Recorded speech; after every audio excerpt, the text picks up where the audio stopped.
ورحمة للعالمين وشفيع المذنبين والمخاطب بطه وياسين أبي القاسم محمد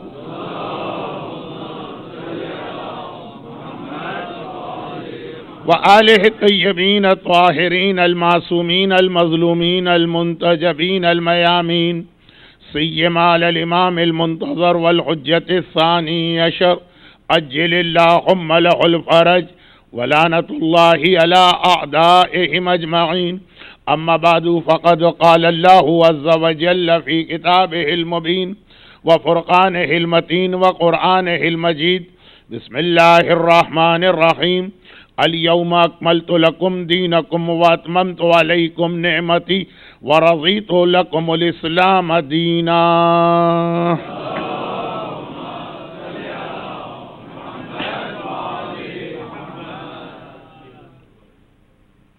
اور سورہ مائدہ کی اس آیت کا جو پیغام کل تک پہنچا تھا، اسے آگے بڑھانے کے لیے قرآن کریم کی اور کئی آیتیں ہیں. اہدنا الصراط المستقیم، ربنا لا تزغ قلوبنا بعد إذ هديتنا وهب لنا من لدنك رحمة إنك أنت الوهاب. یہ آیتوں کا سارا سلسلہ اسی نقطے کی تشریح ہے کہ جو کل رات بہت جلدی مجھے اس لیے بیان کرنا پڑا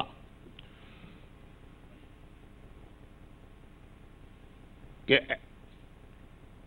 کونسل کی یا المہندی سینٹر کی انتظامیہ سے اس مسئلے پہ میرا اختلاف ہے کہ وہ کہہ رہے ہیں کہ لاٹ آف پیپل ایکسپیکٹڈ، لیکن یہ ویک ڈیز ہیں. مجھے معلوم ہے کہ آج مومنین نہیں آ پائیں گے، اس لیے کل میں نے جلدی میں جو آخر میں ایک بات کہہ دی تھی، اور اب آج اسی کی تھوڑی سی تشریح اور وضاحت.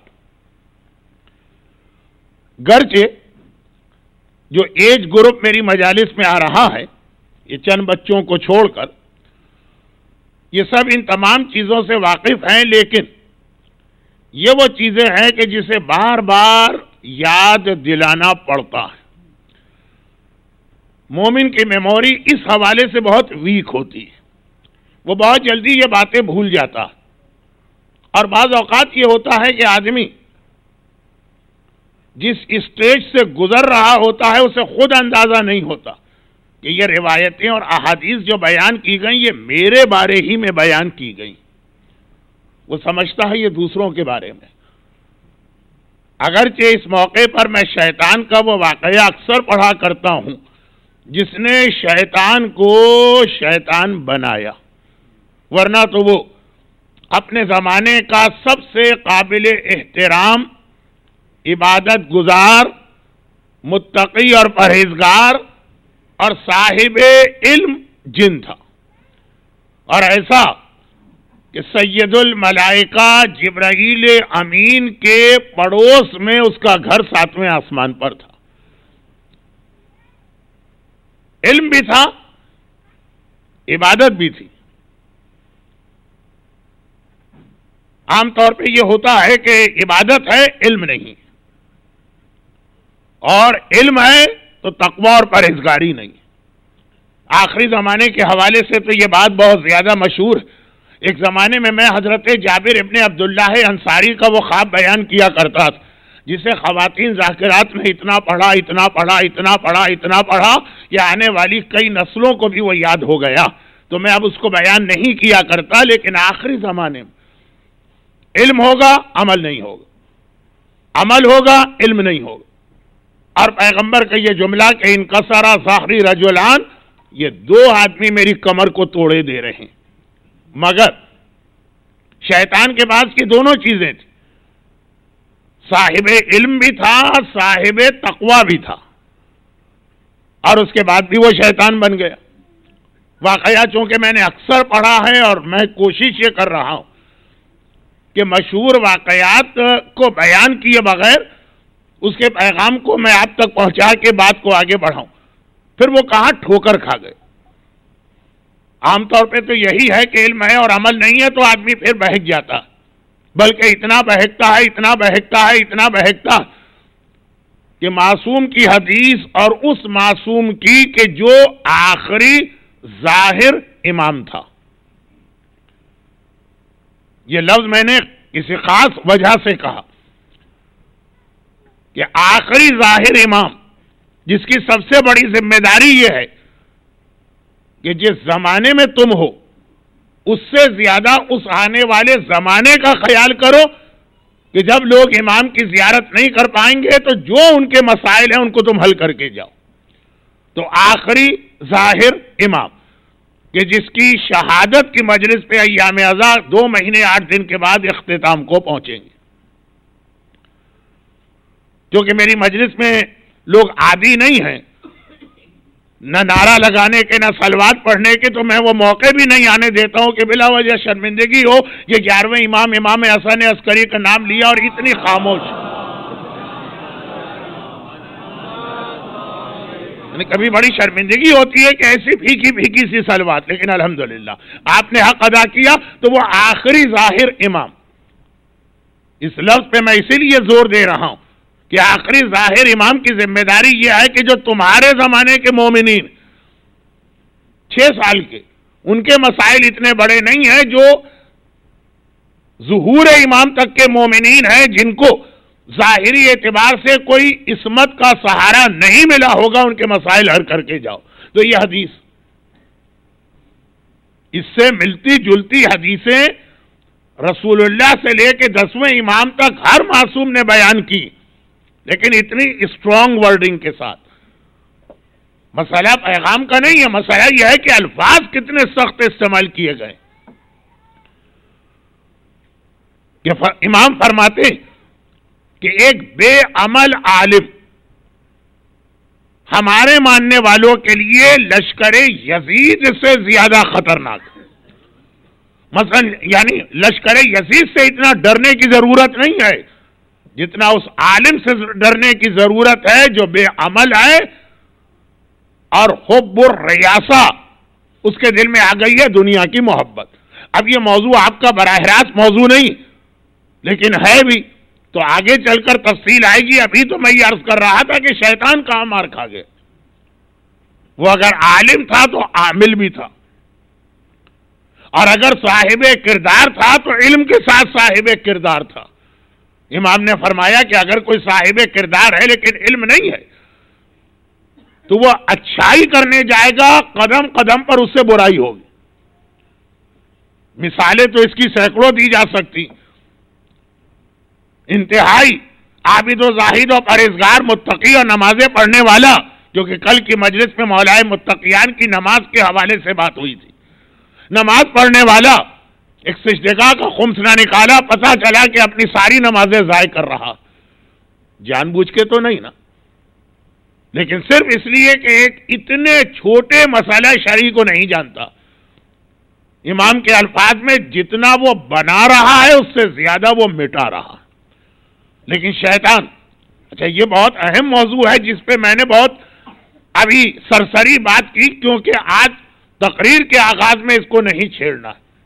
آج تو یہ ہے کہ شیطان کے پاس یہ دونوں چیزیں تھیں، تقویٰ بھی تھا، کردار بھی تھا، عمل بھی تھا اور علم بھی تھا. اور اس کے باوجود نہ صرف یہ کہ اس نے ٹھوکر کھائی بلکہ ایسا گمراہ ہوا کہ کائنات کی تاریخ میں اس سے زیادہ بڑا کوئی گمراہ نہیں گزرا، جبکہ اپنے زمانے میں اس سے زیادہ بڑا کوئی عبادت گزار نہیں تھا. وہ جو کل رات کی مجلس کا آخری جملہ تھا، ہندوستان و پاکستان کے دیہاتوں میں آج بھی رات کے وقت جو چوکیدار گلیوں میں آواز لگاتے پھرتے، وہ شیطان وہاں پہ مار کھا گئے. غافل نہ ہونا، ہر وقت جاگتے رہنا، ہر وقت ہوشیار رہنا، بی الرٹ. شیطان یہی مار کھا گیا. علم اور عمل کے بعد اس کے ذہن میں یہ خیال نہ رہا کہ ایمان آنے کے بعد چلا بھی جاتا. جو قرآن کی 2 آیتوں کی میں نے تلاوت بہت جلدی کی، وہ بھی یہی پیغام ہے نا، ربنا لا تزغ قلوبنا بعد اذ ہدیتنا. اے خدا ہدایت ملنے کے بعد گمراہ نہ ہو. جو آدمی شروع سے گمراہ ہو وہ پھر بھی ذرا سمجھ میں آ جاتا ہے، لیکن جو حق پر آ گیا پھر حق سے ہٹے. اہدنا الصراط المستقیم، دن اور رات کتنی مرتبہ یہ دعا آپ مانگتے ہیں، چاہے زبردستی یہ دعا مانگتے ہو کہ اسلام نے اس کو لازم کر دیا ہر نماز کے اندر، مگر مانگتے تو ہے نا. اے خدا ہمیں صراط مستقیم پہ باقی رکھ، یعنی ہر وقت خطرہ ہے کہ صراط مستقیم سے ہٹ سکتے ہیں، صراط مستقیم سے پھسل کے گر سکتے ہیں بار بار. تو یہ پیغام وہی جو کل کا آخری جملہ تھا، ہوشیار رہنا. آخری زمانے میں تو ہر ایک کو پتا کہ اتنے سارے ڈاکو اور لٹیرے، ایمان کے ڈاکو اور ایمان کے لٹیرے گھوم رہے ہوں گے کہ اپنے آپ کو ان سے بچانا بہت مشکل ہوگا. اور یہاں پہ ایک چھوٹی سی بات، یہ بات بہت بڑی ہو جائے گی اگر میں ذرا بھی غافل ہوا، اگر میں خود غافل ہو گیا اور موضوع میں نے بھلا دیا.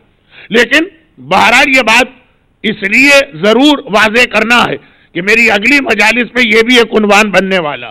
یاد رکھیے، باہر سے حملہ کرنے والا، مختلف یہ ٹیررسٹ آرگنائزیشن کے روپ میں علیہ اعلان یہ کہنے والا کہ صاحبان ایمان کا قتل واجب ہے، شیعہ کے قتل کا اتنا ثواب ہے، علی والوں کے خون بہانے میں اتنی فضیلت ہے، وہ ہمارے لیے کوئی خطرہ نہیں. خطرہ ہے جو ہمارے درمیان، جو کل ایک اشارہ میں نے کیا بھی تھا لیکن ذرا سا دوسرے انداز سے اس کو میں واضح کر رہا ہوں. جو اپنا بن کے آتا ہے، جو اپنے درمیان ہوتا، جو بظاہر دوست نظر آتا ہے، وہ زیادہ خطرناک ہے. اب تاریخ کے بہت ہی مختصر 2 واقعے سنی اور ذرا دیکھیے کہ اس کے درمیان کوئی سینکڑوں سال کا فاصلہ نہیں. 95 ہجری ہمارے چوتھے امام کی شہادت ہے، 148 ہجری 148 ہجری ہمارے چھٹے امام کی شہادت. یعنی یہ 40-45 سال کے درمیان اتنی بڑی تبدیلی کیسے ہو گئی. بہت ہی مختصر 2 واقعات، جن میں پہلا واقعہ بہت مشہور، دوسرا واقعہ اکثر لوگوں کو نہیں معلوم، لیکن جو لوگ حج پر جاتے ہیں وہاں پہ یہ واقعہ ان کو سننے کو ملتا. دونوں واقعات کا تعلق حج سے، دونوں کا تعلق خانہ کعبہ سے، دونوں کا تعلق حجر اسود کو بوسہ دینے سے، دونوں کا تعلق اس مجمع عام سے ہے جس کے اندر داخل ہو کر حجر اسود کو بوسہ دینا ایک مشکل ترین کام بن جاتا. چوتھے امام کا زمانہ ہے اور چھٹے امام کا زمانہ ہے. 2 واقعات. چوتھے امام خانہ خدا کے صحن میں داخل ہوئے. خود بنو امیہ کا حکمران حشام 3 بار کوشش کر چکا تھا کہ حجر اسود کی طرف جائے اور بوسہ دے، لیکن اتنا مجمع اور اتنا ہجوم ہے کہ ہر بار اسے دھکے پڑتے وہ پیچھے ہٹاتا. آپ میں سے جو لوگ حج کر کے آئے ہیں اور اب تک حج کی یادیں تازہ ہیں، اس مرحلے سے آپ بھی گزرے. کتنی مرتبہ جاتے ہیں اور معلوم ہوا کہ قریب پہنچے اور پیچھے ہٹا دیے گئے، اور بعض تو قریب ہی نہیں پہنچ پاتے ہیں، اتنے دھکے لگتے ہیں. حکمران 3 بار کوشش کر رہا ہے، مایوس ہو کے کونے میں کھڑا ہو گئے، اور وہ یہ منظر دیکھتا ہے کہ کوئی آنے والا آیا، ایک بار مجمع کائی کی طرح چھٹا چلا گیا، اس کو راستہ دیا، اس نے جا کے آرام و اطمینان سے بوسہ دیا، واپس آیا، حیران ہو کر وہ پوچھ رہا یہ کون ہے کہ میرے لیے کوئی جگہ چھوڑنے کو تیار نہیں تھا، اور اس کے لیے اس طرح سے حجر اسود کے قریب سے مجمع ہٹا اور فرزدق میں وہ قصیدہ پڑھا جو آپ حضرات، میں نے کہا یہ پہلا واقعہ بہت مشہور، اور ایسا بھی نہیں ہے کہ حشام پہچانتا نہیں ہے. تجاہل عارفانہ کہتے ہیں، جن کی سمجھ میں اردو آتی ہے ان کی سمجھ میں بھی یہ لفظ نہ آیا ہوگا. ان بچوں سے میں کیا توقع کروں، لیکن خیر بات بالکل اپنے موضوع سے ہٹ کے کہیں اور چلی جائے گی. ایک واقعہ، اور آئیے دوسرا واقعہ. امام کے اپنے زمانے کا صحابی، امام کا دوست، امام کا شاگرد، وہ بھی حج کرنے آیا، اور ایک بار وہ دیکھ رہا ہے کہ چھٹے امام نے پورا طواف کیا. جتنی دیر، پورے طواف کا مطلب ہے 7 چکر لگائے، اور جتنی دیر امام کعبے کے صحن میں رہے وہ امام کے ساتھ گویا چمٹا رہا. ایک 7ویں امام کا واقعہ ہے کہ راوی ساتویں امام کے ساتھ عرفات کے میدان میں گویا چمٹا رہا اور آخر میں حیرت ہوئی اور ایک اعتراض کیا امام پر. وہ ایک الگ واقعہ ہے، وہ بھی انشاءاللہ انہی اس مجالس میں آگے چل کے آئے گا. لیکن یہ واقعہ، اور آپ کی بھی یہی کیفیت ہوگی کہ آپ حج کر رہے ہیں اور مثلا آپ کو رہبر آیت اللہ خامنائی نظر آ گئے حج کرتے ہوئے، مرجع وقت آیت اللہ سیستانی نظر آ گئے. اب آپ اپنی باقی ساری عبادتیں چھوڑ کے کوشش کریں گے جتنا زیادہ وقت ہو ان کے ساتھ گزاریں. اور یہاں تو وہ ہے جو ان سب کا آقا ہے، امام کو دیکھا، وہ سارا وقت امام کے ساتھ رہا اور عبادت کرتا رہا. امام صحن کعبہ سے باہر نکلے، حیران ہو کر اس نے کہا فرزند رسول ایک چیز میری سمجھ میں نہیں آ رہی. اب اصل اس واقعے کو مجلس میں نہیں بیان کرنا، جس کا نتیجہ ایک ہے. یہ واقعہ ہم مکے میں آج کل بیان کیا کرتے ہیں. ہم کیا تمام علماء پڑھتے ہیں، مجھ جیسے طالب علم میں تو خیر وہ انداز بھی نہیں کہ اب حجر اسود کو بوسہ دینا بہت مشکل ہے. تو یہ واقعہ ہمارے لیے رہنمائی کرتا. راوی نے کہا مولا اتنی دیر آپ یہاں پہ رہے، آپ کے جتنے بزرگ ہیں جب کبھی وہ خانہ خدا کے صحن میں آتے تھے وہ طواف کے ہر چکر میں حجر اسود کو بوسہ دیتے تھے. اللہ کے رسول سے لے کے 5ویں امام تک ہر ایک کا یہ واقعہ. مولا آپ اتنی دیر تک صحن کعبہ میں رہے، نہ طواف سے پہلے آپ نے حجر اسود کو بوسہ دیا، نہ طواف کے درمیان حجر اسود کو بوسہ دیا، نہ طواف کے بعد حجر اسود کو بوسہ دیا. تو مولا کس لیے؟ دیکھیے آج تو ایک سیدھا سادہ جواب ہم دیتے ہیں کہ حجر اسود کا بوسہ دینا واجب نہیں، نہ یہ حج کا حصہ ہے، نہ یہ عمرے کا حصہ ہے، نہ یہ طواف کا حصہ. مگر امام معصوم کا جواب سنی، کیونکہ راوی نے امام سے یہ نہیں پوچھا تھا کہ آپ نے حجر اسود کو بوسہ کیوں نہیں دیا. راوی نے کہا تھا آپ کے بزرگ بوسہ دیتے رہے، آپ اپنے بزرگوں کے طریقے کے خلاف کیوں گئے. اور بہت چھوٹا سا ایک جملہ ایسا کہہ دوں کہ وہ تو یقیناً میرے اشرے میں کہیں نہ کہیں تفصیل کے ساتھ آئے گا کہ خود سیرت امام میں حالات کے بدلنے سے معصومین کا طرز عمل الگ ہوتا ہے، جو مرجعیت کے فتوے الگ ہونے کی بھی ایک وجہ بنتا. یہ سوال تو ہر ایک کے ذہن میں کوسچن مارک ہے. جو مراجع کو گالی دینا اپنا فریضہ سمجھتا ہے. میرے مرحوم دادا کے دوست 40s میں جب زیارت کے لیے گئے تھے عراق میں، اب جزائرین کی ایک خاصی تعداد ہے جو آج کی مجلس یا شاید زیادہ سے زیادہ کل تک اور میرا بیان سنے. جتنا آج کل مجمع ہے اس زمانے میں یہ نہیں ہوتا تھا. اور جہاں کا واقعہ میں پڑھ رہا ہوں وہاں تو آج کل بھی اس وقت اتنا ہی کم مجمع ہے جس وقت کا واقعہ ہے. واقعہ یہ ہے، یعنی لکھنؤ کے ایک بہت مشہور عالم، میں نام نہیں لینا چاہتا ہوں کیونکہ میرے ساتھ مسئلہ یہ ہے کہ کسی عالم کا نام میری زبان پہ آ گیا تو پھر ان کے 2-4 واقعات بھی میری زبان پہ آ جاتے ہیں. بہت مشہور عالم، وہ گئے زیارت کے لیے عراق اور یہاں پہ رک کے ایک خاص وجہ سے میں دعاؤں سے ہٹ کر یہ دعا یہاں کرا رہا ہوں کہ پروردگارہ جن جن مومنین اور مومنات کو زیارات اور خصوصاً کربلا کی زیارات کی تمنا ہے اور کسی وجہ سے وہ نہیں جا پا رہے ہیں، پروردگارہ تمام رکاوٹوں کو دور کر کے انہیں قبر امام اور ذریعہ امام کی زیارت کرا. کوئی خاص وجہ ہے کہ جس کی بنیاد پہ میں نے یہ بات کہی ہے؟ کچھ ایسے صاحبان ایمان میرے علم میں آ گئے جو کس انداز سے زیارت کے لیے تڑپ رہے ہیں، اور وہ صاحبان ایمان بھی میں دیکھ رہا ہوں جو سال میں 2 دفعہ جاتے ہیں اور اب زیارت کا وہ تصور ان کے پاس نہیں رہتا. لیکن دیکھیے میں پھسلا، میں رکتا ہوں، واپس آتا ہوں. گئے زیارت پہ، اور عراق میں گرمیوں میں گرمی کتنی ہوتی ہے وہ بھی آپ کو معلوم ہے، اور سردیوں میں سردی کتنی ہوتی ہے. شاید ٹورنٹو والوں کے لیے سردی کی بات کرنا بالکل بیکار ہو، لیکن یہاں کی سردی کا آپ کے پاس سارے انتظامات ہیں. عراق میں کیا تھا؟ اب وہ اور زمانہ تھا سیکنڈ ورلڈ وار کا، جب تو ساری دنیا پہلی مرتبہ راشن کے نظام سے واقف ہوئی ایک طویل عرصے کے بعد. خیر، تو خلاصہ یہ ہے کہ وہ مسجد کوفہ کی زیارت کے لیے گئے.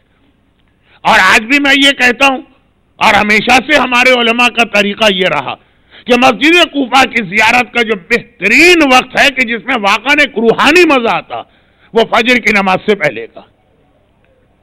ٹھیک ہے، آج کل مسجد کوفہ فجر کی اذان کے بعد کھولی جاتی ہے، لیکن وہ وقت بھی واقعا پورا دن کے مقابلے میں مسجد وہی مسجد ہے، لیکن خاص بارش ہوتی ہے اس وقت رحمت اور تجلیات کی، یہ بڑے مشکل لفظ آ گئے، وہ پہنچے آدھی رات کو۔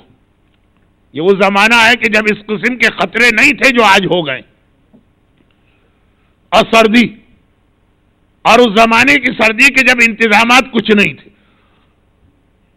نہ گرم پانی، نہ ہیٹنگ، نہ ایسے لباس، مسجد کوفہ میں داخل ہوئے، اور لائٹ بھی نہیں، الیکٹریسٹی تو تھی نہیں اس زمانے میں، کوفہ شہر کے اندر چراغ جلتے تھے، تو آدھی رات کو کون چراغ جلائے جب کوئی مسجد میں ہے ہی نہیں۔ خیر وہ پہنچے اور پہنچ کے اپنی عبادت شروع کی۔ ایک عجیب بات انہوں نے محسوس کی کہ مجھ سے پہلے اس مسجد میں کوئی اور آدمی سردی میں آیا ہوا بیٹھا، اور وہ بڑے خضوع اور خشوع کے ساتھ نماز پڑھ رہا ہے، نظر نہیں آ رہا، مگر قرت سے، مگر آواز سے، مگر انداز سے پتہ چل رہا۔ یہ جو اب جس جملے پہ میں آ رہا ہوں، یہ پہلی مجلس یعنی پرسوں رات کی مجلس کے ایک جملے کا کنٹینیوشن ہے۔ خیر نماز ختم کی، پھر اس نے دعائیں مانگنا شروع کی۔ دعاؤں کا بھی طریقہ ہوتا، بعض لوگوں کی دعا سے یہ لگتا ہے کہ جیسے بس ایک مشین چل رہی، اور بعض لوگوں کی دعا کے ہر لفظ سے اتنا خلوص و عقیدت ٹپکتی کہ لگتا ہے کہ یہ دل کی گہرائی سے دعا مانگی جا رہی۔ اب وہ دعائیں بھی اس نے ایسی مانگی، یہ اپنی عبادت کر رہے، ڈسٹرب نہیں ہو رہے ہیں، لیکن آواز آ رہی۔ پھر دیکھا کہ وہ بیٹھ کے تسبیح شروع کر رہا۔ عام طور پہ تسبیح ہوتی ہے 100 مرتبہ ذکر خدا، اس نے 1000 مرتبہ تسبیح پڑھی۔ اور کیا تسبیح پڑھی؟ اللہم لعن نقل کفر کفر نباشت، اللہم لعن ابا الحسن الاصفہانی، اللہم لعن ابا الحسن الاصفہانی، اللہ یعنی اے خدا لعنت بھیج آغا ابو الحسن اصفہانی پر۔ یہ آغا تو میں نے کہا، وہ عظیم مرجع جسے زمانے کا امام غیبت میں شیخ مفید کے بعد تحریری طور پہ خط بھیج کے ہدایتیں دے رہے ہیں، اور یہ رات کے اندھیرے میں، اس کا مطلب یہ دنیا دکھانے کے لیے نہیں، اس کا مطلب یہ ہے کہ یہ دشمنوں کا کوئی ایسا ہتھیار نہیں عام لوگوں کو مرجعی سے دور کرنے کا، اس کے دل کی آواز ہے۔ رات کے اندھیرے میں مسجد کوفہ جیسی افضل ترین اور اہم ترین مسجد میں بیٹھ کر 1000 مرتبہ لعنت بھیج رہا ہے، تب سمجھ رہا ہے کہ میری نماز شب پوری ہوگی اور میری عبادت شب کا حق ادا ہوگا۔ تو اب ایسا ماحول جو مرجعیت کے خلاف چل رہا ہو،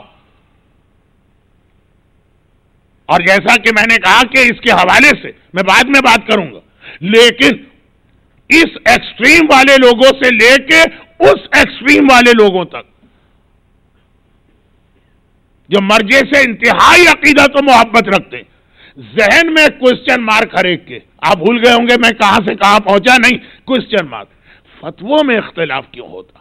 جو دشمن ہے وہ بھی یہی اعتراض کرتا، جو محبت کرنے والا ہے اس کو کوئی اعتراض نہیں، جو فتویٰ دیں گے مجھے آنکھیں بند کر کے ماننا، لیکن پھر بھی دل میں خیال آتا جو حضرت ابراہیم خلیل خدا کا لفظ ہے لیطمئن قلبی، آئے خدا مجھے تیری قدرت پہ شک نہیں ہے لیکن دل کا اطمینان چاہتا ہوں۔ تو یہ سوال ہر ایک کے ذہن میں، اور اس کے کئی جواب، جن میں سے ایک جواب یہ بھی ہے، خالی ایک نہیں بہت سارے، ایک یہ بھی کہ حالات کے بدلنے سے معصومین کا طریقہ اور طرز عمل ہمیں بدلا نظر آیا۔ دونوں روایتیں جہاں مل گئیں وہاں تو بات آسان ہے، جہاں ایک مل پائی اور ایک نہ مل پائی۔ خیر مولا آخر آپ نے اپنے بزرگوں کے طریقے سے اختلاف کیوں کیا؟ جو میں 2 منٹ کی بات سمجھ رہا تھا 20 منٹ لگ گئے اور اب تک بات پوری نہیں۔ آپ حجر اسود کے قریب تک نہیں گئے، تو آپ امام کا جواب سنیے، اور 45 سال کے اندر جو اتنی بڑی چینج آئی، امام نے کہا کہ میرے بزرگوں کے زمانے تک، حتیٰ میرے بابا کے زمانے تک لوگ ہمیں جانتے تھے، ہماری معرفت رکھتے تھے، ٹھیک ہے کہ اکثریت امام کو امام نہیں مانتی. اور پھر میں آ رہا ہوں اپنے عنوان پر، اکثریت غدیر کے اعلان کی وجہ سے امام کو نہیں مانتی، لیکن یہ فرزند رسول، یہ فرزند زہرا، یہ عالم اسلام کی سب سے قابل احترام شخصیت، کہا کہ لوگ جانتے تھے اس لیے ہمیں راستہ دے دیتے تھے، ہم حجر اسود کو بوسہ دیتے تھے. اب ہمارے لیے راستہ دینے کو کوئی تیار نہیں. حجر اسود کو میں بوسہ دینے جاؤں تو اتنے سارے لوگوں کو تکلیف پہنچاؤں گا. چنانچہ حجر اسود کو بوسہ دینا سنت ہے اور مسلمانوں کو تکلیف پہنچانا حرام ہے. میں ایک مستحب کام کے لیے حرام کام نہیں کروں گا. یہ تو امام نے حجر اسود کا وہ پہلو بتایا جو ہم حج کے دوران حاجیوں کو بتاتے ہیں. آپ حضرات کے سامنے یہ بات کیوں آئی؟ وہ اس لیے آئی کہ 45 سال میں اتنی بڑی چینج اور تبدیلی کیسے آ گئی. 5ویں امام کی شہادت ہے 114 ہجرہ، بنو امیہ کا زمانہ، اور 6 امام کا یہ واقعہ ہے بنو عباس کا. بھئی یہی جملہ جو کہنا تھا، بنو امیہ نے اتنا نقصان نہیں پہنچایا، کربلا کے واقعے کو ایک طرف رکھتے ہوئے اتنا نقصان نہیں، کوشش کی، کامیاب نہیں ہوئے. بنو عباس نے زیادہ بڑا نقصان پہنچایا کیونکہ بنو امیہ کھلے دشمن تھے. صاف صاف کہتے تھے کہ محمد نے نبوت کے لیے ڈھونگ رچایا ہے، نہ کوئی وحی آئی نہ کوئی فرشتہ. بنو عباس کہتے تھے وی آر فرسٹ کزن. اچھا آپ حضرات اب پاکستان سے اتنا ٹچ میں نہیں ہوں گے، وہاں بھی آج کل یہ لفظ استعمال ہو رہا ہے، وی آر کزنز. تو خیر وہاں کے کزنز کو چھوڑیے، بنو امیہ ہمیشہ کہتے تھے ہم سے زیادہ اہل بیت سے محبت کون کرے گا، ہم سے زیادہ اہل بیت سے عقیدت کون رکھے گا. ارے وہ تو ہمارے گھر والے ہیں، وہ تو ہمارے بھائی ہیں، وہ تو ہمارے صلہ رحمی میں آتے ہیں، وہ تو ہم ہیں، ہم وہ. ہمیشہ بنو عباس نے یہ کہا. گردن بھی کاٹتے رہے ہیں، جملہ بھی یہی کہا. قید خانے میں ڈالتے رہے ہیں، جملہ بھی یہی کہا. بنو عباس اور بنو امیہ کا فرق آج بھی چل رہا ہے ظہور امام کے حوالے سے. بنو امیہ کھلے دشمن بن کے آئے، اپنے تمام مظالم کے باوجود عام مسلمانوں کو اہل بیت سے دور نہ کر سکے. چوتھا امام بھی اگر آتا ہے جسے 1 سال قید خانے میں رکھا تو مجمع ان کا احترام کر رہا ہے. بنو عباس کزن ہیں اور ہیں بھی کزن، جھوٹ بھی نہیں بول رہے ہیں، خاندان کے فرد ہیں، اسی بنی ہاشم کے اندر سے ان کا تعلق ہے، اور وہ جب دوست بن کے آ رہے ہیں تو اتنا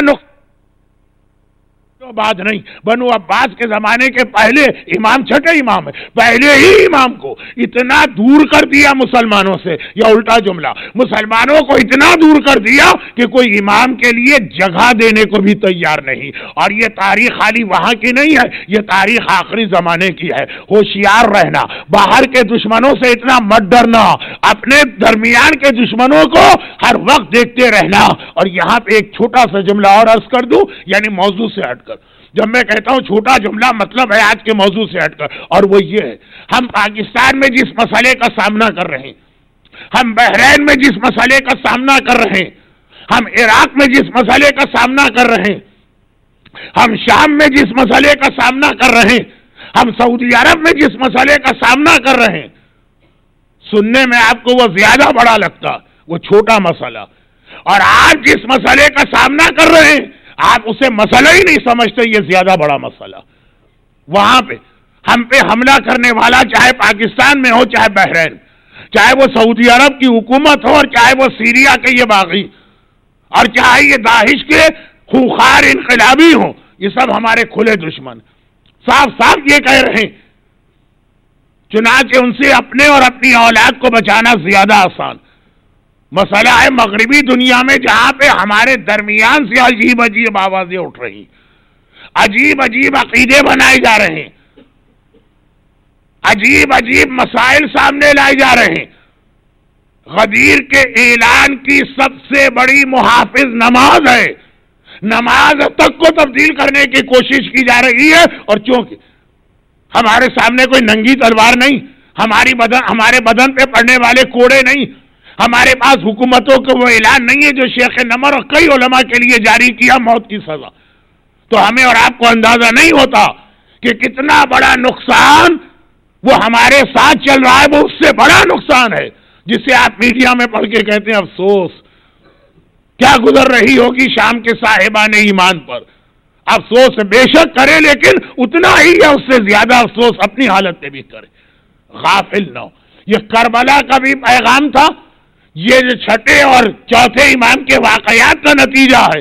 اپنے درمیان دیکھتے رہو. اور پھر یہاں پہ رک کے ایک بات یہ عرض کر دوں کہ بنو عباس عالم اسلام میں پہلا گروہ ہے جو آخری زمانے میں ریپیٹ ہوگا. کون سا پہلا گروہ؟ جس نے صاحبان ایمان کو بہکانا چاہا جھوٹے امام زمانہ کے نام پر. بنو امیہ کو تو اس مسئلے سے کوئی دلچسپی نہیں تھی, وہ رسالت کو نہ مانے تو امامت سے ان کا کیا تعلق. بنو امیہ نے کبھی اس مسئلے میں دلچسپی نہیں لی کہ آخری امام کون ہے, وہ آئے گا تو کیا ہوگا کیا نہیں ہوگا.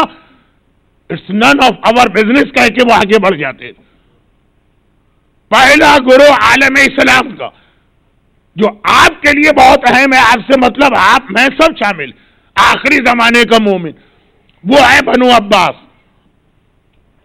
دیکھیں پیغمبر کی امام زمانہ کے حوالے سے جو پہلی حدیث میں تبدیلی کی گئی, تبدیلیاں تو بہت ساری حدیثوں میں کی گئی, پہلی تبدیلی وہ بنو عباس نے کی. بنو عباس کو بہت زیادہ انٹرسٹ اس بات سے تھا کہ صاحبان ایمان کو بہکا کے اپنی طرف لائیں. جو بنو امیہ کے مظالم کی وجہ سے عام مسلمان بنو امیہ کے اگینسٹ تھے, وہ تو سب مل گئے بنو عباس کے ساتھ. مومن صاحب ایمان, اس کا ایمان زندہ ہے, وہ کیوں ان سے ملے گا.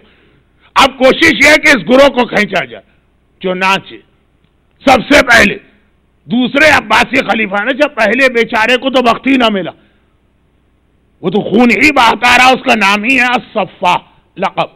صفا مانے کثرت سے خون بہانے والا. اس کے بعد جو اس کا بھائی خلیفہ بنا جسے آپ منصور کے نام سے جانتے ہیں, اس کا نام تو منصور نہیں تھا نا, عبداللہ نام تھا.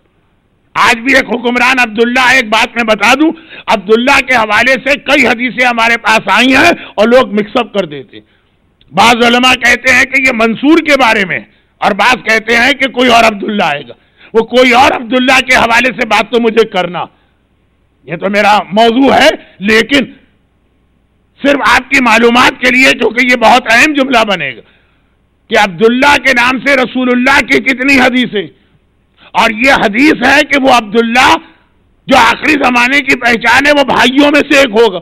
منصور کا بھی سگا بھائی جو تھا, بڑا بھائی پہلا حکمران وہ تھا, وہ بھی بھائیوں کا ایک خاندان تھا. تو بہت ساری ایسی چیزیں جو آج آپ کو اپنے زمانے کے حالات کے مطابق نظر آ رہی ہیں, یہ تاریخ میں پہلے گزر چکی. اور گزر چکی کا مطلب یہ کہ اس زمانے کے مومن اپنے عبداللہ حکمران کو دیکھ کر, اور یہ دیکھ کر کہ بھائیوں کا ایک خاندان ہے, ایک بھائی خلیفہ بنا اور دوسرا بن رہا ہے, یہ سمجھ بیٹھے تھے کہ وہ ساری حدیثیں اس وقت کے بارے میں. یہ اصل مجھے پیغام یہی دینا تھا کہ نشانیوں سے دھوکہ نہ کھائیے, لیکن آج نہیں, آج کی مجلس کا یہ موضوع نہیں. پہلا گروہ بنو عباس, منصور نام اس کا عبداللہ تھا. اس نے اپنا ٹائٹل اختیار کیا منصور, کیونکہ منصور امام کا ٹائٹل, زمانے کے امام کا بہت ہی اہم ایک لقب ہے منصور. زیارت عاشورہ میں یہی لقب آیا, مع امام منصور. زیارت عاشورہ آپ پڑھیں گے نا اگلے ہی ٹیوزڈے کو, تو یاد رکھیے گا, یہ لفظ آئے گا کہ اللہ ہمیں ان لوگوں میں شامل کرے جو حسین کے وارث امام منصور کے ساتھ جہاد کریں گے.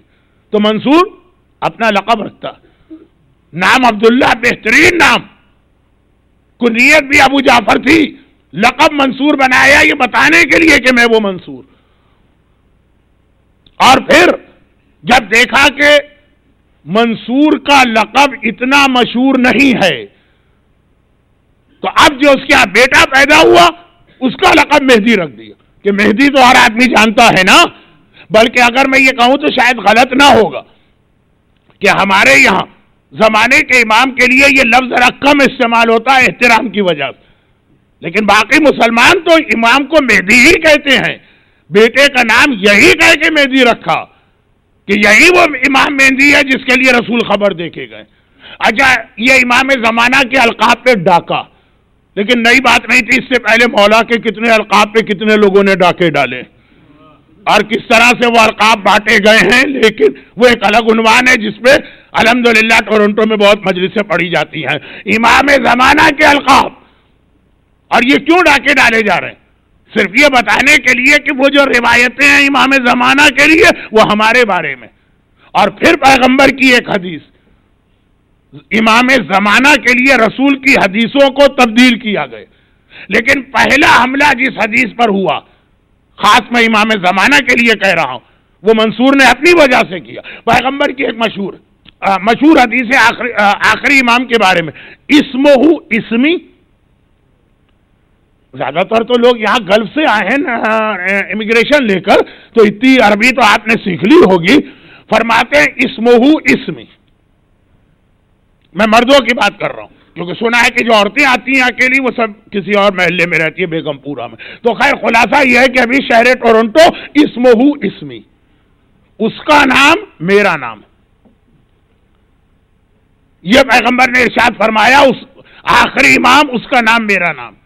پھر حدیث کا اگلا ٹکڑا ہے وہ اسمو ابی اسمو ابنی، اور اس کے باپ کا وہ نام ہے جو میرے بیٹے حسن کا نام ہے۔ اب اس حدیث کے اندر ذرا سی تبدیلی کی گئی اور اس کے آخری لفظ کو بدلا صرف یہ ثابت کرنے کے لیے کہ میرے گھر میں جو بیٹا پیدا ہوا ہے یہی ہے وہ امام مہدی جس کے لیے رسول نے خبر دی۔ پوری حدیث وہی رکھی، آخری لفظ کو ہے اس کو ذرا تبدیل کیا۔ اب چونکہ آپ انگلش والے ہیں، اردو تو خیر پڑھ بھی لیتے ہوں گے، کیا تبدیلی کی؟ خالی نقطے ادھر سے ادھر کر دی، اور اس زمانے کے اندر عربی میں نقطے لگائے نہیں جاتے تھے، خالی بولنے میں آتے تھے، تو لکھتے وقت تو جو چاہے بنا دی۔ حدیث کیا بنا دی؟ اسمہ اسمی، آخری امام کا نام میرا نام ہوگا، وہ اسمو ابی اسمو ابی، اور اس کے باپ کا نام وہی ہوگا جو میرے باپ کا نام، کیونکہ جو بیٹا پیدا ہوا ہے جس کا نام رکھا محمد اور جس کا ٹائٹل دیا مہدی، اس کا باپ منصور ہے، منصور کا اپنا نام عبداللہ، جو رسول خدا کے والد کا نام۔ تو یہ ثابت کرنے کے لیے کہ میرا بیٹا ہی وہ امام ہے، نام وہی رکھا، لقب وہی رکھا، اور حدیث تبدیل کر کے پیغمبر نے کہا اس کے بابا کا نام میرے بیٹے کا نام ہوگا، کہا نہیں اس کے بابا کا نام میرے بابا کا نام ہوگا۔ یہ پہلی تبدیلی کس نے کی؟ بنو امیہ نے نہیں کی۔ بنو امیہ کی ساری قید اور قداوت اور نفرت اور بغض اور عناد بے ابی علی سے تھا، اور یہ بنو عباس گھر کے بھیدی، یہ اپنے انہیں پتا ہے کہ صاحب ایمان کو علی کے نام پہ نہیں بہکا سکتے ہو، وہ مر جائے گا علی کو نہیں چھوڑے گا، انہیں امام زمانہ کے نام پہ بہکا سکتے ہو۔ چنانچہ خود بنو عباس کے زمانے میں پہلے موومنٹ بنے کہ جہاں پر لوگوں نے یہ دعویٰ شروع کیا ہم ہیں امام زمانہ۔ اچھا، اب اتنی پرانی تاریخ سنا کے، تاریخ خود ایک دلچسپ چیز ہے، لیکن اس وقت یہ اتنا اہم زمانہ گزر رہا ہے کہ پرانی تاریخ سنانے کا فائدہ نہیں ہے، صرف اس لیے سنائی گئی کہ یہ آخری زمانے کے اندر دہرائی جانے والی چیز۔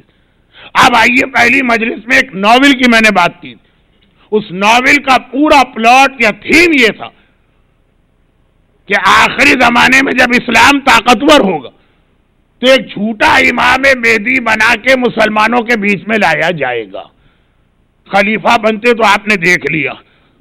اب یہ ساری تیاری، خلیفہ جو ہے وہ ہمارے یہاں نہیں چلے گا، ہمارے یہاں خلیفہ اگر آپ کو ڈھونڈنا ہے تو گاؤں کے نائی کے پاس چلے جائیے، اس سے زیادہ نہیں ملے گا آپ کو۔ صاحب ایمان کو اگر بہکانا ہے تو امام مہدی کے نام پہ بہکانا، اور اب سارے طریقے وہ اختیار کیے جا رہے ہیں کہ عام لوگ نہیں، اچھے خاصے پڑھے لکھے اور سمجھدار جب مڈل ایسٹ کے حالات پہ نگاہ ڈال رہے ہیں تو گھبرا کے کہتے کہ مولانا یہ ساری نشانیاں کیا پوری نہیں ہو رہی؟ تو بالکل ایسا لگ رہا ہے کہ رسول اللہ کے خطبے، امام علی کے خطبے، چھٹے امام کے خطبے یہ بالکل ہمارے سامنے پورے ہو رہے ہیں، خاص طور پر جنہیں آخری زمانے کی سب سے اہم نشانی یاد ہے مگر جو سب سے کم مشہور ہے انڈیا اور پاکستان میں۔ آخری زمانے کی جو سب سے اہم نشانی مگر انڈیا اور پاکستان میں یہ بہت کم پڑھی جاتی تھی، ہاں یہاں شاید انٹرنیٹ کی وجہ سے آپ تک بھی پہنچی. آخری زمانے کے اندر روایات سے یہ ثابت ہے کہ جو زیادہ اہم حصہ دنیا کا ہوگا وہ نہ سیریا ہوگا نہ ایران ہوگا. ایران، اب آپ کو معلوم ہے کہ جو اس وقت نئی دہشت گرد تنظیم بنی خراسان، ان کے ذہن میں ایک ہی بات ہے، خراسان فتح کرنا ہے، کیونکہ وہاں سے وہ لشکر چلے گا جو امام زمانہ کی مدد کرے گا. خراسان میں ایران ہے، افغانستان ہے، پاکستان کو بھی ملا لیا، بلکہ شاید انڈیا کو بھی ملا لیا. تو خیر یہ وہ حدیث ہے جو ہمارے یہاں مشہور ہے.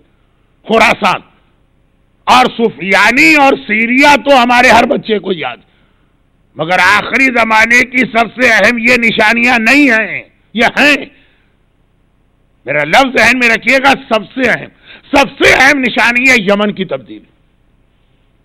یمن کے حوالے سے جتنی روایتیں آخری زمانے کے لیے آئیں، یمن رسول اللہ سے لے کے 8ویں-10ویں امام کے خطبات تک کہ اصل جو امام زمانہ کا ظہور شروع ہوگا وہ یمن سے شروع ہوگا. اور یہاں پہ رک کے ایک بات اور بہت جلدی کہہ دوں، یہ میرے موضوع میں نہیں آئے گی، اس کو میں تفصیل میں بھی بیان کر سکتا ہوں، لیکن مجھے احساس ہے کہ آج تاریخ کچھ زیادہ ہو گئی. اور وہ ایک جملہ، اتنا زیادہ یمن کے بارے میں زور دیا گیا کہ امام زمانہ کا اصلی ظہور یمن سے ہوگا.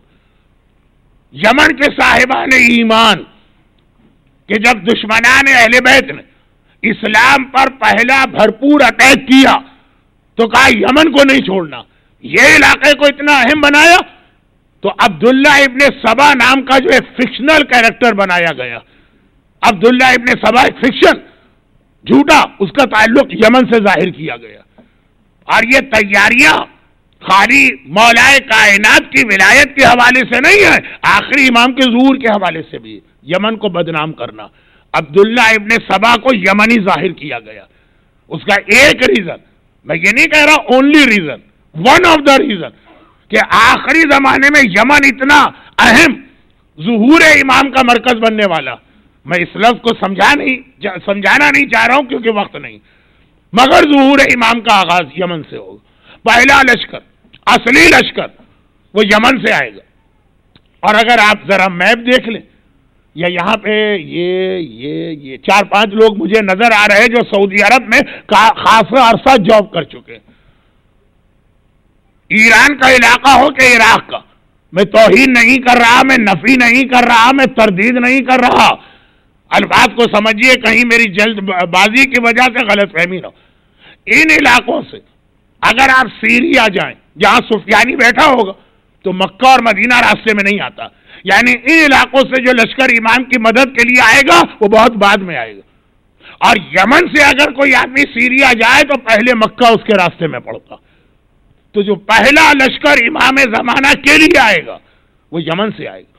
بہت زیادہ میرے پاس اس وقت ٹائم نہیں ہے کہ میں وہ حدیثیں اور وہ الفاظ بیان کروں. تو جو لوگ آج انٹرنیٹ کی وجہ سے یا ویسے ہی اویئرنیس کی وجہ سے جانتے ہیں کہ یمن میں کیا ہو رہا، گرچہ عراق اور شام کے حالات اور پھر بحرین اور سعودی عرب اس کے بعد یہ اتنا زیادہ ہائی لائٹ ہو رہا ہے ہمارے اپنے لوکل میڈیا میں. لوکل میڈیا سے مطلب ہمارے اپنے گروپس، ہمارے اپنے انٹرنیٹ، ہمارے اپنے فیس بک کے سلسلے، کہ یمن اس میں بالکل آخر میں آتا ہے، بلکہ شاید آتا بھی نہیں. مگر بہرحال جن کو معلوم ہے کہ یمن میں اس وقت کیا موومنٹ چل رہا، ان کو تو تقریباً 99.99% یقین کہ اب تو یہ آخری چیز، سب سے اہم چیز وہ پوری ہونے لگی. پھر میں جملہ دوہرا دوں کہ عام بچہ اور نوجوان جب امام زمانہ پہ بات کرتا ہے سفیانی سے شروع کرتا، اور پھر شام کے حالات کو دیکھتا رہتا ہے کہ سیریا کے حالات کب ایسے ہو رہے ہیں کہ ہمیں یہ لگے کہ جیسے سفیانی آنے والا ہے. سفیانی بہت بات کا مرحلہ، اس سے پہلے یمن کا مرحلہ، اور یمن میں واقعاً ایسے حالات اس وقت آ رہے ہیں. لیکن وہی بات کہ ان سب کے باوجود،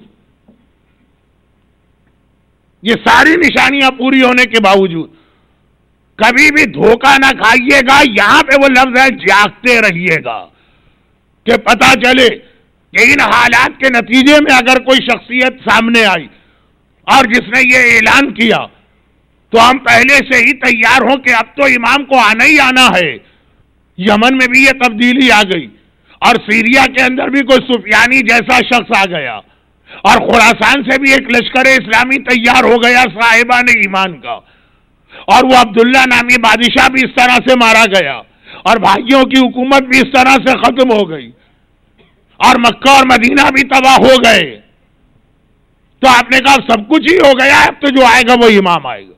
جاگتے رہنا ہے, ہوشیار رہنا, اتنا زیادہ بھی نہیں جاگنا کہ اصلی امام بھی آ جائے تو ہم کہیں کہ نہیں بھائی ہم ان کا بھی ساتھ نہیں دے رہے, اور اتنا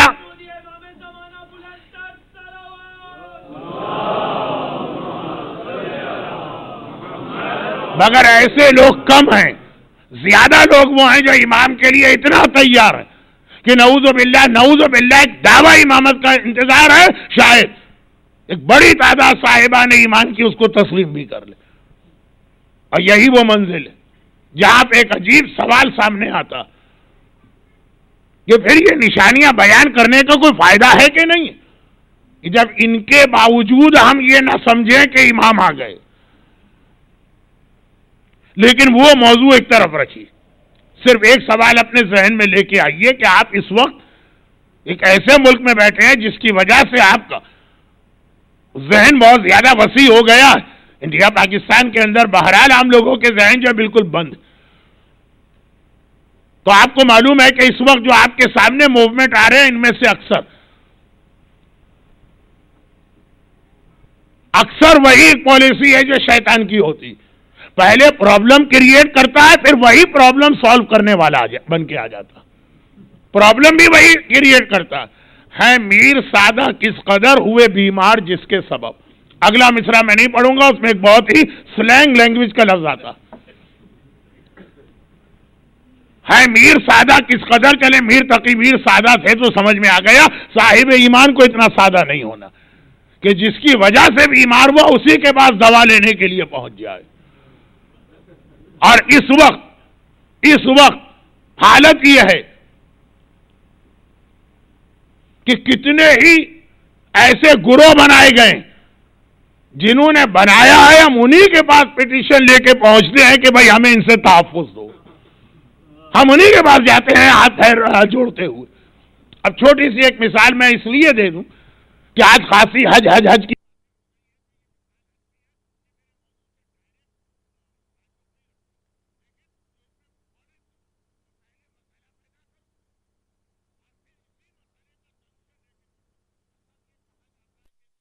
میں جو 3-4 انڈسٹریز بہت بڑی, ملین تو کوئی چیز ہی نہیں ہے, بلین بھی کوئی چیز نہیں ہے اور ٹریلین بھی کوئی چیز نہیں, حکومتوں سے زیادہ طاقتور 3-4 ایسی انڈسٹریز ہیں کہ جو حکومتیں بناتی اور بگاڑتی, انڈیا اور پاکستان جیسے ملکوں کی نہیں. ان میں سے ایک یہ دوائیوں کی انڈسٹری, اور ان کے بارے میں کہا جاتا, میں اس کے بارے میں کچھ نہیں بول رہا ہوں, کہ پہلے بیماریاں پیدا کرتے ہیں پھر اس بیماریوں کی ویکسین یا دوا بھی یہی لے کے آتے ہیں. جیسے کمپیوٹر کے بارے میں لوگ کہتے ہیں میرا کمپیوٹر سے کیا تعلق, یہ وائرس بھی وہی کمپنیاں پیدا کرتی ہیں جو اینٹی وائرس پروگرام بناتی ہیں. خیر یہ بات تو بہت پھیل رہی ہے لیکن یہ چھوٹی مثالیں اس لیے دے رہا ہوں, یہ مسئلہ. اور یہی آخری زمانے کے پرابلم ہوں گے. بحرین میں پرابلم بھی وہی پیدا کرے گا اور ایسا لگے گا اسی کے ذریعے سے ہمارا مسئلہ بھی حل ہوگا. سعودی عرب کے ہمارے اتنے قابل احترام علماء کو سزائے موت بھی وہی لوگ سنوائیں گے, اور پھر ہم کو ایسا لگے گا بھائی انہی سے مدد لو تو ہمارا مسئلہ حل ہو سکتا ہے. اب جیسے اس وقت کل ایک جملہ آپ نے مکے کے لیے سنا, آج ایک جملہ مدینے کے لیے, وہ سن لیجئے جو تمام نیوز پیپر میں آ چکا. ٹھیک ہے, سعودی حکومت نے اس کو ڈینائی کیا, مگر کیا کہہ کے ڈینائی کیا, یہ نہیں کہا کہ یہ خبر غلط, کا خبر صحیح ہے لیکن فی الحال یہ ہماری پالیسی نہیں. الفاظ پہ غور کیجئے گا, فی الحال یہ ہماری پالیسی نہیں. اور وہ کیا سلسلہ, مکے اور مدینے دونوں میں پہلے اتنی مس مینجمنٹ پیدا کی گئی کہ مجمع بہت زیادہ ہو جائے, لوگ ایک دوسرے سے ٹکرائیں, لوگ ایک دوسرے سے ٹکرا کے مرنے لگے, اور اس کے بعد کہا جائے کہ دیکھیے ہم کسی کو حج اور عمرے سے روک نہیں سکتے. اور یہ اتنا مجمع بڑھ گیا, مسلمانوں میں بہت زیادہ شوق پیدا ہو گیا. اب کیا کیا جائے؟ اس مسئلے کا سلوشن تو ہو. تو ایک ہی سلوشن ہے کہ بھائی جو پرانا خانہ خدا یا مسجد النبوی ہے اب وہ نہیں چل سکتی, اس کو توڑنا پڑے گا, ڈیمولش کرنا پڑے گا, نئے نئے راستے بنانا پڑیں گے, بلڈنگ کو بڑا کرنا پڑے گا. ارے بلڈنگ بڑا کرنے جا رہے ہو, فلاں زیارت ختم ہو رہی. کہا کہ وہ زیارت اتنی اہم تو نہیں ہے کہ مسلمانوں کی جان خطرے میں ڈالی جائے.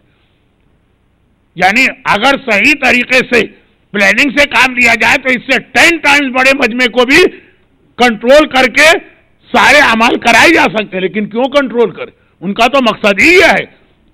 تو اب اس کا نتیجہ کیا نکلا کہ سب سے زیادہ پرابلم ہوتا ہے مسجد النبوی.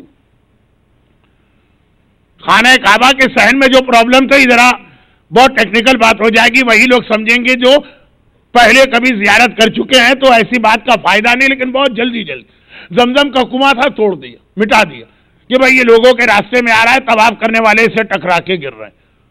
مقام ابراہیم کی مسجد تھی, توڑ دی کہ بھائی یہ طواف کرتے کرتے راستے میں مسجد آ جاتی ہے, مجمع جو ہے نا اسے ٹکرا کے مر جاتا. اور ہوا بھی. رسول اللہ کا ممبر تھا صحن کعبہ میں, توڑ دیا گیا. باب بنی شیبہ تھا جس کو آج بہت سے لوگ باب السلام کہہ کے اس سے مسجد میں انٹر ہوتے ہیں, کہا کہ یہ بالکل بیچ صحن میں آ رہا ہے, یعنی جہاں لوگ طواف کر رہے ہیں, توڑ دیا گیا. اگر آپ ایک پرانی تصویر دیکھیں آج ہی انٹرنیٹ پہ جا کے, اور نہیں تو آپ کو پرانے صحن میں کئی چھوٹی چھوٹی بلڈنگز نظر آئیں گی جو اہم زیارتیں تھیں. یہاں سے رسول خدا مسجد میں انٹر ہوئے تھے, یہاں پہ رسول خدا نے خطبہ حجۃ الوداع کے بعد والا خطبہ دیا تھا, یہاں پہ زمزم کا کنواں تھا جہاں اسماعیل کی ایڑیاں رگڑنے سے چشمہ جاری وہ سب ختم کر دی. کیا کہہ کر؟ یہی کہہ کر کہ بھائی طواف کرنے والوں کا مجمع اتنا بڑا ہو گیا, یہ چل رہے راستے میں بیچ میں رکاوٹیں آ رہی. جناب عباس کا الٹا بازو جہاں قلم ہوا وہ زیارت صدام نے ختم کر دی, اور یہی کہہ کے ختم کی. اب جو آج کل الٹے ہاتھ کی زیارت کی جاتی ہے وہاں تو الٹا ہاتھ قلم نہیں ہوا. اور میں کوئی سینکڑوں سال پرانی بات نہیں کر رہا, میں تو 15 سال پرانی بات کر رہا ہوں. جو 15 سال پہلے زیارت پہ گئے تھے, جو آج زیارت پہ جا رہے ہیں, فرق محسوس کریں. خیر, تو یہ خانہ کعبہ کے صحن میں تو یہ زیارتیں ختم کر دی. ہمیں بھی پتہ نہیں چلا, ہم چپ چاپ بیٹھے رہے, اور بعض جگہوں پہ ان سے ایگری کرتے رہے کہ ہاں بات تو صحیح. ہم بھی جب طواف کر رہے تھے ایسا پیچھے سے نائجیریا نے دھکا دیا ہمیں کہ ہم تو جا کے چپک گئے دیوار سے, وہ تو اللہ نے بچا لیا. تو اب یہ ہے کہ جلے کا یہ والی بات, اس سے زیادہ بڑا مجمع مسجد النبوی میں, کیونکہ وہاں بالکل سینٹر آف دا موسٹ پیغمبر اسلام کا روضہ, اور وہاں جگہ اتنی تنگ ہو جاتی ہے, اتنی کم ہو جاتی ہے کہ اب لوگوں کے مرنے کا خوف ہوتا ہے. اس کو اگر صحیح طریقے سے کنٹرول کریں, لیکن کیوں کریں؟ تو مطلب ہی ہے کہ مجمع ایسا ہو کہ لوگوں کی زبان پہ ایک بات آئے. چنانچہ سعودی عرب کی یونیورسٹی نے پیپر تیار کر کے دے دیا. پچھلے سال پورا سال یہ ای میل ہمارے نوجوان ایک دوسرے کو بھیجتے رہے. سعودی حکومت کی طرف سے صرف اتنا ڈینائلر آیا کہ فی الحال ہماری پالیسی میں یہ نہیں. وہ کیا؟ وہ یہی تو ہے نا کہ بھئی اصل چیز تو مسجد ہے, اس میں نماز کا ثواب زیادہ. روضہ رسول اصل چیز نہیں ہے. یہ کوئی ادھر ادھر کی افواہ, یا محمد ابن عبد الوہاب وہابی مذہب کا بانی, اس کا جملہ نہیں ہے کہ کدال لے کے کہتا ہے یہ سب سے بڑا بت ہے پہلے اس کو گراؤ. نہیں, یہ تو ابھی باقاعدہ یونیورسٹی کی کمیٹی بیٹھی کہ how to solve this problem مجمع کا, اور نتیجہ کیا نکالا کہ روضہ رسول کو توڑا جائے گا اور پیغمبر کی قبر کھودی جائے گی. لفظ جو آیا اخبارات میں وہ یہ تھا, نعوذ باللہ مجھے یہ لفظ بھی توہین آمیز لگ رہا. نہ ہمارے عقیدے سے یہ ممکن ہے نہ کسی اور مسلمان کی. کہا کہ قبر رسول کھودی جائے گی اور رسول کے جسم کی جو باقیات ہیں, جو ریمیننگ جو کچھ ہے, اس کو نکال کے بقی میں کہیں دفن کریں گے, اور یہ بالکل مسجد صاف ہو جائے گی. کہ اگر یہاں پہ رسول ہم نے روضہ کھود دیا لیکن نیچے اندر قبر رہی, تو پھر امکان ہے کہ کبھی کوئی اس کے اوپر روضہ بنا لے. جیسے ہم بقی کے بارے میں آج بھی احتجاج کرتے کہ روضے توڑے قبریں ہیں, ہم کہتے ہم کو روضے بنانا. کہا کہ نہیں, ڈیڈ باڈی, یہ لفظ استعمال نہیں کیا میت, لفظ استعمال کیا جو باقیات ہیں پیغمبر کی, انہیں بقی میں کہیں پہ لے جا کے دفن کر دیں گے. سعودی حکومت نے کہا فی الحال ہمارا ایسا کوئی ارادہ نہیں. فی الحال کا مطلب سمجھیے نا کہ اب بات کہاں تک پہنچ گئی؟ کل اس دہشت گرد گروہ داعش جنہوں نے اپنا نام اب بدل لیا ہے، اب دولت اسلامیہ عین سے عراق، شین سے شام تو نہیں ہے، لیکن بہرحال داعش، کل کہا کہ خانہ کعبہ گرانا، اور اسی زمانے میں جب ادھر سے ان کے خلیفہ کا یہ بیان آ رہا تو ادھر سے خادم حرمین و شریفین کی پالیسی آ رہی ہے کہ مسجد النبوی میں نماز آسان کرنے کے لیے روضہ رسول کو خالی گراؤ نہیں، قبر رسول سے ان کی میت بھی نکال دو تاکہ آئندہ بھی کبھی امکان نہ ہو کہ یہاں کوئی روضہ بن سکے۔ آخری زمانے کی نشانی، سفیانی جب آئے گا تو روضہ رسول کو ڈیمولش کرے گا، روضہ رسول کو گرائے گا، روضہ رسول کو منہدم کرے گا۔ آخری زمانے کی یہ نشانی آپ کتنا پرانا سنتے چلے آ رہے ہیں کہ سفیانی کا پہلا حملہ مسجد النبوی پر ہوگا، دوسرا اس کا لشکر خانہ خدا پہ اٹیک کرنے جا رہا ہوگا، تب راستے میں عذاب خدا آئے گا۔ کہاں پہ آئے گا عذاب خدا؟ مقام بیدا پر۔ مقام بیدا کون سی جگہ ہے؟ آپ مسجد الشجرہ سے حج کا احرام یا عمرے کا احرام پہنتے ہیں، مستحب ہے نا کہ اس سے 6 میل یا 8 میل آگے جا کر مقام بیدا پر لبیک بآواز بلند کہو، جہاں پہ امام زمانہ کی فوج سفیانی کی فوج سے پہلا ٹکراؤ ہوگا۔ خیر، تو اب یہ آخری زمانے کی نشانی ہم سنتے چلے آئے تھے، اور یہ کتاب میں لکھی ہوئی نشانی لگ رہی تھی، اور کبھی سوچتے بھی تھے کہ بھئی سفیانی اتنا بڑا ظلم کرے روضہ رسول پہ تو عام مسلمان کیا کر رہے ہوں گے اس وقت۔ اب باقاعدہ علمی زبان میں کہ یونیورسٹی کی ایک کمیٹی بیٹھی اور سارے کے سارے اس میں پی ایچ ڈی تھے، جنہوں نے مل کر اس پرابلم کا صرف یہ سلوشن پیش کیا۔ اتنا آسان سلوشن، یہ تو آپ گاؤں کی کسی بڑھیا کو بٹھا دیں کہ ہم جا رہے ہیں ایک جگہ، راستے میں رکاوٹ آ گئی، کیا کریں؟ کہے گی بیٹا اس جگہ کو ہٹا دو، رکاوٹ دور کر دو۔ یہ اتنے سارے پی ایچ ڈی اسکالر بیٹھے وہاں پہ، اور انہوں نے یہ ایک باقاعدہ یہ حل نکالا۔ سعودی حکومت نے کہا فی الحال ہمارا ارادہ نہیں، عالم اسلام مینٹلی پریپیئرڈ ہو چکا ہے، ادھر خانہ کعبہ بھی ٹوٹنے کے، ادھر روضہ رسول بھی ٹوٹنے کے۔ اب تو اور زیادہ یقین ہو گئے کہ یہ تو آخری زمانے کی نشانی سامنے آ گئی ہے، تیاری کر لی گئی ہے اس حملے کی، لیکن اس کے باوجود جاگتے رہیے گا۔ ایسا نہ ہو کہ یہ ساری چیزیں سملر ہونے کی بنیاد پر ہم اور آپ کبھی دھوکہ کھا جائیں۔ اسی لیے تو ایک حدیث ہمارے پاس ہے جس پر میں آغا بیبہانی کا واقعہ پڑھتا ہوں، لیکن اب ضرورت نہیں، وہ واقعہ بھی میں نے بہت پڑھا، مجھ سے زیادہ خواتین ذاکرات نے بہت پڑھ دیا، لیکن حدیث تو اس کے اندر جس کی بنیاد پہ پورا واقعہ گھوما، حدیث تو یہ ہے نا کہ چھٹے امام نے فرمایا کہ آخری امام کے ظاہر ہونے میں جلدی بھی نہ کرنا، ہلک المستعجلون ونجا المؤمنون، جلدی کرنے والے ہلاک ہو جائیں گے۔ دعا کروائی جا رہی ہے جلدی ظہور کی، اور امام کہہ رہے پھر بھی جلدی نہ کرنا، نجات صرف ملے گی جس کے پاس صحیح ایمان۔ صحیح ایمان، صحیح ایمان کسے کہتے ہیں؟ اب یہ موضوع حج کا نہیں ہے، کل کا۔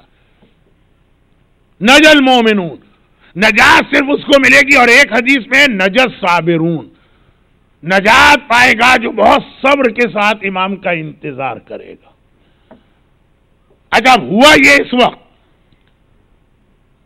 کہ جہاں جہاں پہ اس کثرت کے ساتھ صاحبان ایمان کا خون بہ رہا، کوئی سلسلہ ہے، رک ہی نہیں رہا یہ سلسلہ۔ آپ حضرات کے پاس تو اب خبریں کم آتی کیونکہ آپ حضرات کہتے ہیں کہ بھئی وہ ایسی خبریں نہ دیا کریں، آج ایک آدمی شہید ہو گیا، کل دو، کوئی 100-200 ہو تو آپ کو اطلاع کیجیے گا۔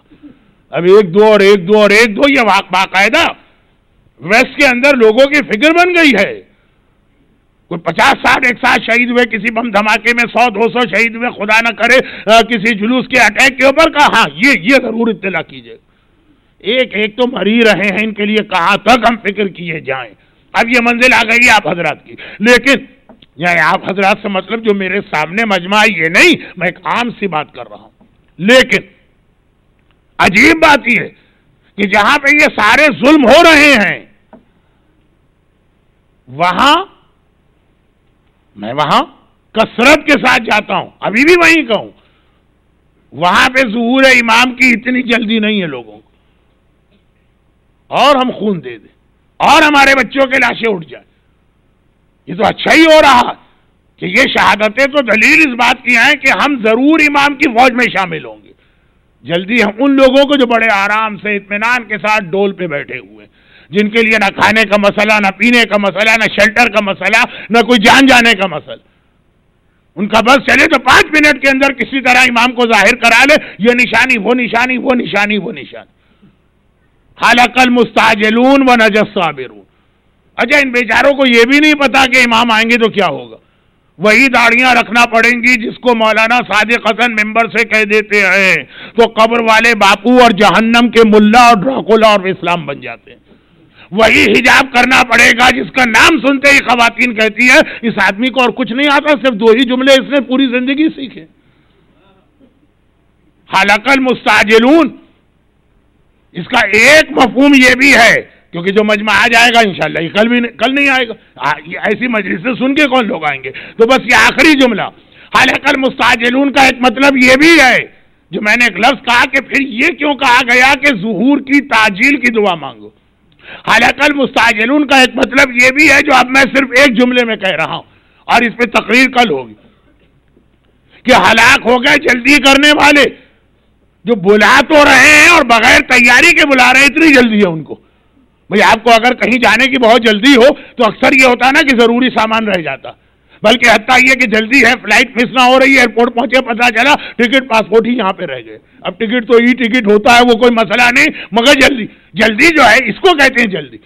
امام نے کہا خلق المستعجلون، جلدی کرنے والے ہلاک ہوئے، اس سے مطلب شاید وہ لوگ نہیں ہیں جو دعا کر رہے ہیں، اس سے مطلب وہ لوگ ہیں جنہیں امام کے آنے کی اتنی جلدی ہے، مولا آ جائیے، داڑیاں چھوڑیے، نمازیں چھوڑیں، حجاب چھوڑیں، گانا بجانا چھوڑیں، حرام ہم کھا رہے ہیں اس کو چھوڑیے، بس آپ آ جائیے، یہ ہلاک ہوئے۔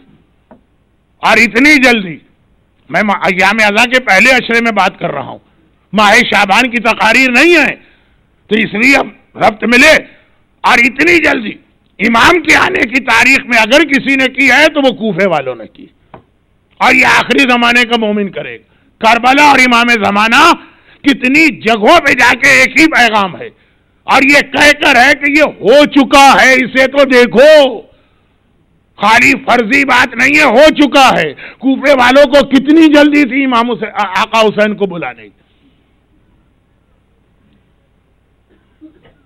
ایک جملہ میں اور کہہ دوں، لیکن وہ جملہ میں اس سے پہلے المہندی پہ پورا اشرا اس پہ پڑھ چکا ہوں۔ اتنی ہی جلدی مدینے والوں کو تھی ہجرت کے موقع پہ رسول اللہ کو بلانے کی۔ رسول اللہ نے 3 سال گزارے۔ ابھی آپ لوگ حج کر کے آئے ہیں تو مینا میں آپ نے وہ جگہ دیکھی ہوگی جہاں پہ مدینے کے لوگ 3 سال پہلے پہنچے اور پیغمبر نے کہا میں نہیں آؤں گا۔ 3 سال بھائی ہم کیا کریں 3 سال تک؟ پیغمبر نے کہا تیاری۔ اتفاق ایسا ہے کہ تینوں مجلسوں کے آخر میں ایک ایسا لفظ آ رہا ہے جس میں پوری مجلس چھپی ہوئی، کل جاگتے رہو آج تیاری۔ 3 سال کیا کریں؟ کہا تیاری۔ بہانہ بنانے میں تو مومن لوگ، بعض مومن چیمپئن ہوتے ہیں، تو یا رسول اللہ ہم اسی لیے تو آپ کو بلا رہے ہیں کہ تیاری کرائیے۔ بات صحیح ہے نا؟ کہا نہیں، میں بھیجتا ہوں اپنا نمائندہ، تیاری یہ کرائے گا۔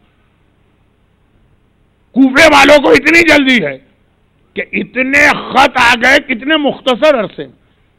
28 رجب کو آقا حسین مدینے سے چلے، 3 شعبان کو مکہ پہنچے اور 8 ذی الحجہ کو مکے سے نکلے۔ 3 شعبان سے 8 ذی الحجہ 4 مہینے سے بھی کم بنتے ہیں، یا 4 مہینے، پرانے زمانے کا ڈاک کا نظام۔ یہ آج نہیں ہے کہ آپ نے یہیں بیٹھے بیٹھے آگے کامنٹ بھی بھیج دی ہوں گے مجلس کے بارے میں آدھا اسٹار، کہ آج کی مجلس جو تھی وہ آگے چلی گئی ہوگی رپورٹ، اس کے اوپر کچھ کہنے لکھنے کی ضرورت بھی نہیں۔ خیر، تو خلاصہ یہ کہ 4 مہینے میں اتنے خط آ گئے کہ بوریوں پہ بوریاں بھر گئے۔ آقا حسین یہ بوریاں لے کے کربلا میں گئے تھے نا، اور عاشور کی صبح بوریاں کھول کے پہلے تو نام لے کے کہا تم نے خط بھیجے، نہیں بھیجے، بوریاں کھلوا کے ان کے خط ان کو دکھائے گئے۔ 4 مہینے میں اتنے خط آ جائے کہ بوری نہیں بوریاں بھر جائیں۔ یہ جلدی۔ لیکن یہ وہی جلدی ہے جس سے آپ کو روکا گیا حلق المستعجلون بغیر تیاری کے. اب چونکہ وقت کم ہوتا ہے تو میں مختصر جملوں میں بات کرتا ہوں. گھر میں گانے بجانے کا سلسلہ جاری ہے، مولا آ جائیے. یہ کس امام کو آپ بلا رہے ہیں اور کس نیت سے بلا رہے ہیں؟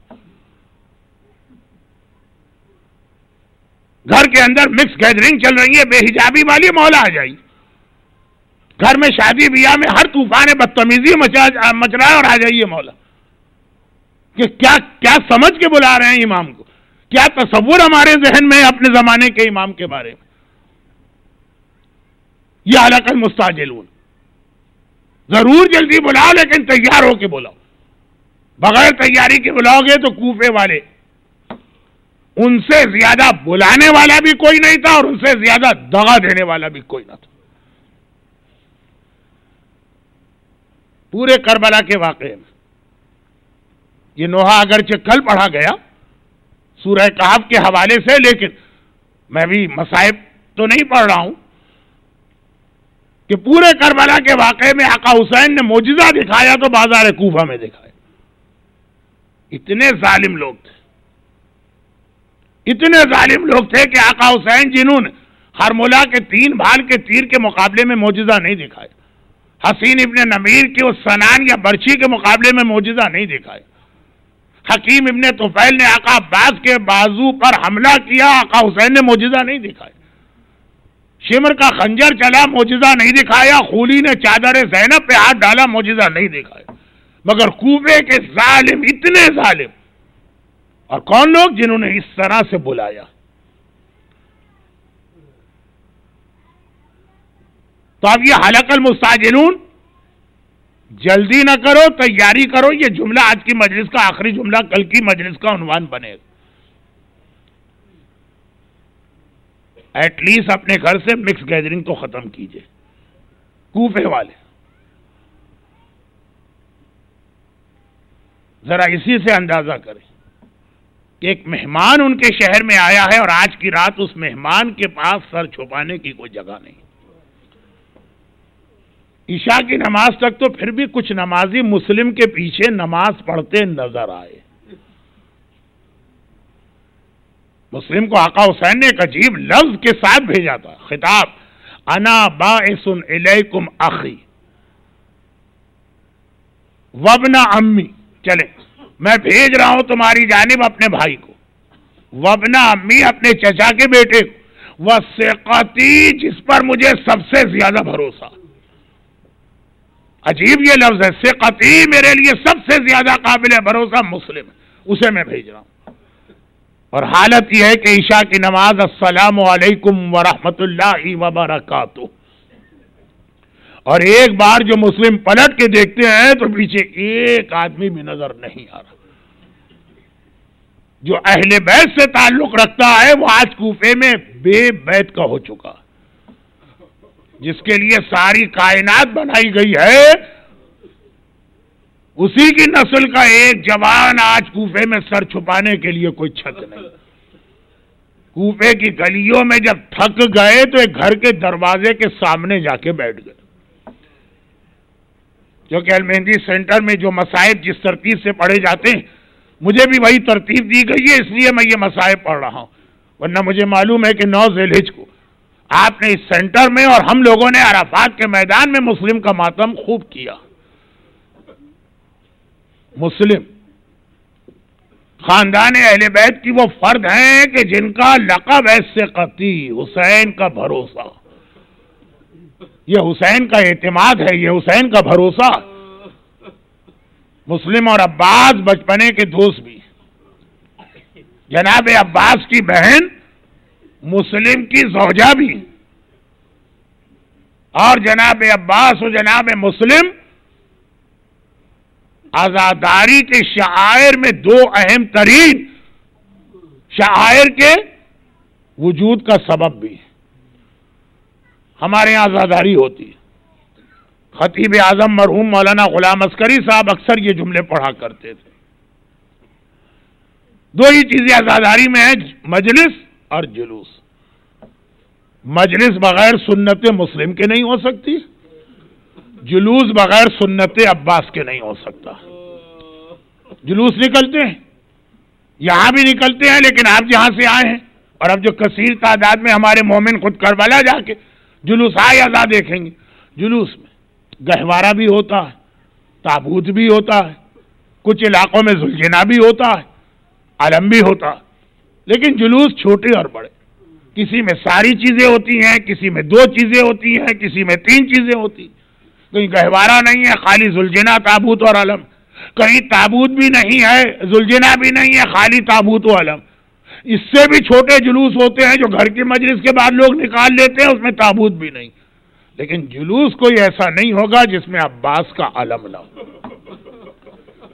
تابوت کے بغیر جلوس ہو سکتا، ذوالجناح کے بغیر جلوس ہو سکتا، گہوارے کے بغیر جلوس ہو سکتا ہے، علم عباس کے بغیر جلوس نہیں ہو سکتا، اور مجلس ہماری کوئی بھی کیوں نہ ہو، جب تک کہ آخر میں زیارت حسین نہ پڑھی جائے کبھی مجلس مکمل نہیں ہوتی۔ یہ سنت مسلم ہے، وہ سنت عباس ہے، جلوس اور علم عباس، اور یہ سنت مسلم ہے۔ چونکہ 9 ذیلحجہ کو آپ نے سارے مصائب سن لیے، اس لیے میں اس وقت مصائب کو بہت مختصر رکھوں، اور یہ مسلم کی کب کی سنت ہے، زیارت کو مسلم نے کب سنت بنایا ہمارے اور آپ کے لیے؟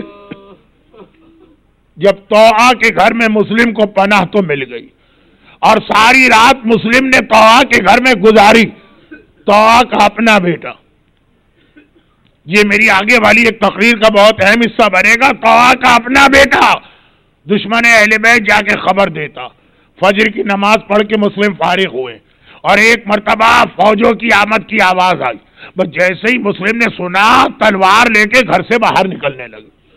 وہ ضعیفہ طوعا گھبرا کے کہتی ہے آقا کہاں چلے؟ کہا کہ یہ فوج آ رہی ہے، مجھے اس کا مقابلہ کرنا، حیدر کرار کا داماد ہے، ایک مرتبہ مجھے ان سے جنگ کرنا۔ طوعا نے کہا آقا کھلے میں آپ اکیلے، اتنا بڑا لشکر، جنگ مشکل ہے، آپ میرے گھر میں بیٹھ کر جنگ کریں، یہاں پھر بھی دشمن کا مقابلہ آسان ہے۔ عجیب جواب دیا۔ مسلم نے کہا اے طوعا مجھے پتا ہے یہ بے حیا فوج رکے گی نہیں، یہ میری وجہ سے تیرے گھر میں داخل ہو جائے گی، مسلم یہ برداشت نہیں کر سکتا کہ میری وجہ سے کسی ضعیفہ کا حجاب بھی متاثر ہو۔ اے مسلم کاش آپ کربلا کی شام غریبہ ہوتے، آج ایک طوعا کے حجاب کا اتنا خیال کہ آپ دشمنوں کے درمیان جا رہے، وہ تو محمد کی نواسی ہے، علی اور فاطمہ کی بیٹی ہے، ارے آپ کی شہزادی زینب ہے، یہ آپ کی شہزادی زینب کا جملہ یاد رکھیے، یہ مصائب کا آخری وہ ٹکڑا ہوگا۔ ایک بار مسلم نے مقابلہ شروع کیا، عجیب جواب محمد ابن اشعث ابن قیس نے دیا، یہ ابن زیاد کی فوجوں کا سالار بن کے آیا، اور بار بار خط بھیج رہا ہے کہ اور فوج بھیجو اور فوج بھیجو، مسلم گرفتار نہیں ہو پا رہے۔ آخر ابن زیاد گھبرا گیا، کہا ایک اکیلے کو پکڑنے گئے ہو اور اتنی فوجیں مانگ رہے ہو؟ عجیب جواب تھا۔ ایک بار ابن زیاد کا سالار کہتا ہے اے ابن زیاد میں کوفے کے کسی بنیے یا بقال کو پکڑنے نہیں گیا، میں شیر خدا کے داماد کو گرفتار کرنے جا رہا ہوں، ساری فوجوں کے بعد بھی اگر گرفتار کر لوں تو غنیمت ہے، اور واقعاً گرفتار نہ کر پایا، وہ تو ایک گڑھا کھودا گیا، دھوکے سے مسلم کو گڑھے میں گرایا گیا، اور مسلم قید ہو کے ابن زیاد کے سامنے آ گئے۔ بس آخری 3 جملے ہیں اور اس کے حوالے سے 3 وضاحتیں۔